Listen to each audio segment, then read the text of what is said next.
contra a mente, você falar aquilo que você, diferente daquilo que você pensa, é um ato contra a verdade. É um ato contra Cristo, que é a verdade. É um ato indigno de você, que é da verdade, que é filho da luz. Não se pode justificar em nenhum caso.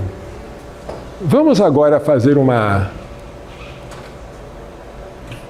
espécie de salto para fazer uma leitura bonita e agradável sobre as boas e as más intenções. Tratado sobre as boas e más intenções. Existem dois provérbios muito famosos que se difundiram por diferentes culturas, mas cujo significado é sempre o mesmo. Em alguns países se diz: a estrada do inferno é pavimentada por boas intenções. E em outros, simplesmente, de boas intenções o inferno está cheio. Naturalmente que existem aqueles que afirmam: quem somos nós para julgar as intenções do coração? E não deixam de ter razão. O problema é que tal expressão geralmente é muito usada para justificar o erro, quando não para explicitamente apoiá-lo. De fato, só Deus pode fazer um julgamento sobre nossos atos e intenções subjetivos. Portanto, o mais apropriado seria dizermos: não sei com que intenção tal pessoa fez ou disse isso, pois ao dizermos que ela agiu bem intencionada, estamos também emitindo um julgamento que muito bem pode ser um julgamento errôneo ou injusto. Mas voltando ao provérbio em questão, só para termos uma ideia de como ele é verdadeiro, tomaremos por objeto de análise os 10 mandamentos da lei de Deus e veremos como, em nome das boas intenções, esses mandamentos têm sido continuamente transgredidos e escarnecidos. No primeiro mandamento da lei, Deus ordena categoricamente que devemos amá-lo sobre todas as coisas e que não devemos ter outros deuses em sua presença. Ora, mas se lá na epístola de São João está escrito que Deus é amor, e São Paulo, em uma das suas cartas, diz que o amor não é egoísta, então rapidamente nossa mente e coração, que pelo pecado se tornaram facilmente inclinados para o mal, começam logo a construir uma outra imagem de Deus bem diferente do Deus do Decálogo. Imaginamos então que não é bem assim. Deus não pode ser tão rigoroso. Claro que o homem é livre para ter o Deus que quiser, e Deus respeita essas escolhas, porque o homem tem uma capacidade de amar muito ampla e manifesta o seu amor de diversas maneiras. Aí já começamos a dizer que os ídolos dos pagãos são apenas uma outra manifestação cultural, mas que no fundo representam o mesmo Deus que adoramos. Daí começamos a dizer que todas as religiões têm o mesmo valor, e assim começamos a pavimentar a estrada do inferno. No segundo mandamento, Deus ordena-nos que respeitemos com suma reverência o seu santíssimo nome, bem como a dignidade do seu ser e sua ação no mundo. E hoje, ao vermos o nome de Deus ser vilipendiado em peças teatrais sacrílegas, em filmes e novelas blasfemas, quantos de nós não apenas nos permitimos assistir a tais obras, como também elogiá-las? Se alguém protesta, há quem diga que este não passa de um radical que quer violar a liberdade de expressão. Há sempre quem diz que a intenção do autor foi a melhor possível. Tentam justificar tais iniciativas alegando motivos de arte, cultura e história. E os próprios autores dessas obras sacrílegas ainda têm o cinismo de vir a público declarar que não tinham a menor intenção de ofender a fé ou religião de ninguém. E assim se vai pavimentando a estrada do inferno. No terceiro mandamento, Deus nos ordena a guardar os domingos e festas santas, dedicando esses dias a seu culto e louvor. A Igreja, em sua sabedoria milenar e divina, ordena que a melhor forma de cumprir esse preceito é participando do santo sacrifício da missa aos domingos e dias santos.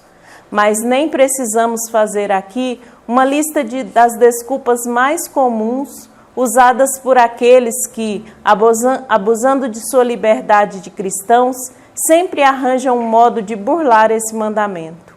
A verdade é que o domingo, para a maioria dos cristãos, se transformou em um dia de praia, dia da pelada, dia do cinema, dia do namoro, dia do clube. Enfim, dia de tudo e de todos, menos o dia do Senhor. A intenção? Apenas se divertir, afinal ninguém é de ferro. E assim, mais um trecho da estrada do inferno vai sendo pavimentado. O quarto mandamento prescreve a obediência e o respeito por nossos pais. Entre tantos exemplos de como esse preceito vem sendo transgredido em nome das boas intenções, citaremos apenas o exemplo dos filhos que, durante a velhice de seus pais, os isolam em casas de repouso, asilos e outras facilidades, alegando que ali eles terão maior liberdade, maior privacidade e pessoas especializadas para dedicar-lhes cuidados apropriados. Na sociedade materialista e consumida em que vivemos, a maioria das pessoas concorda que tal atitude é sempre movida pelas boas intenções e não pelo egoísmo e pelo comodismo. Para agravar ainda mais essa situação, agora há também aqueles que advogam em favor do direito à morte com dignidade pela eutanásia. Isto para não falar dos famosos mercy killers, ou seja, aqueles que matam os próprios pais doentes por amor, para não vê-los sofrer de uma doença degenerativa. E é assim que mais uma avenida é pavimentada para o inferno. O quinto mandamento é muito claro ao ordenar, não matar.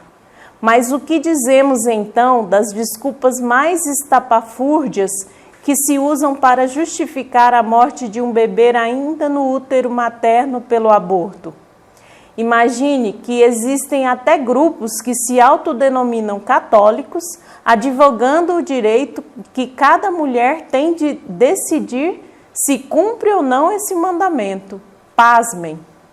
Na Conferência do Cairo sobre a população, uma das maiores discussões foi exatamente no sentido de fazer constar na Carta dos Direitos Humanos o direito ao aborto, como sendo um dos direitos humanos.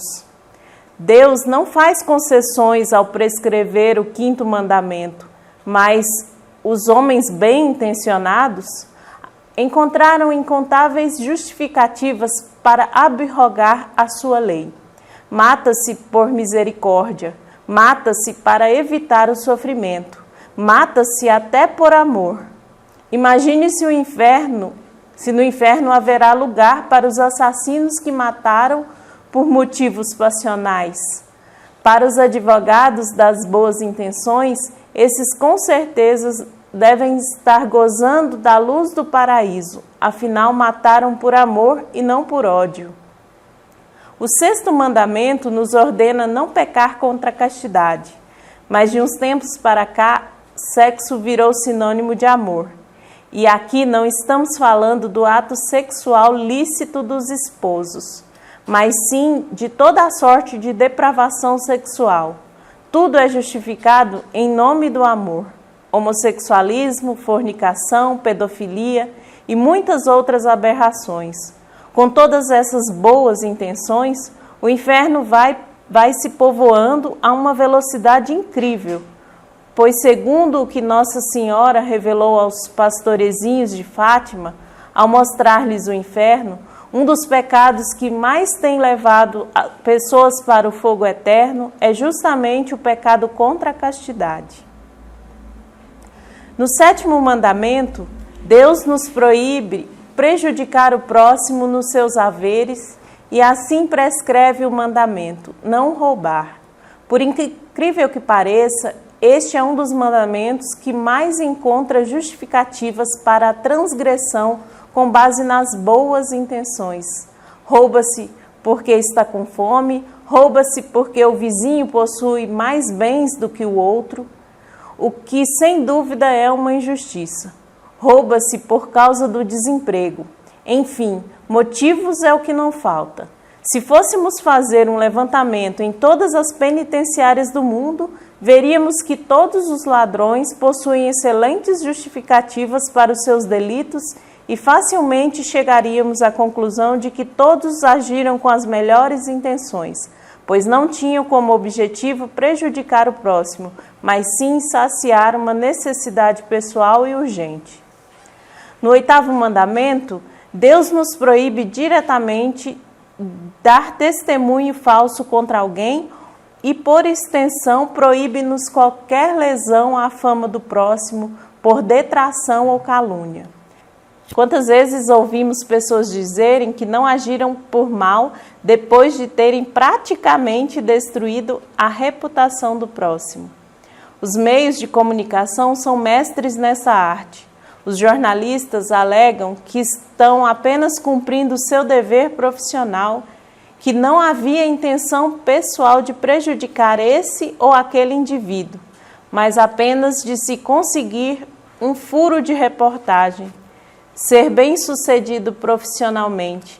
Mas será que tem que ser sempre à custa da reputação alheia?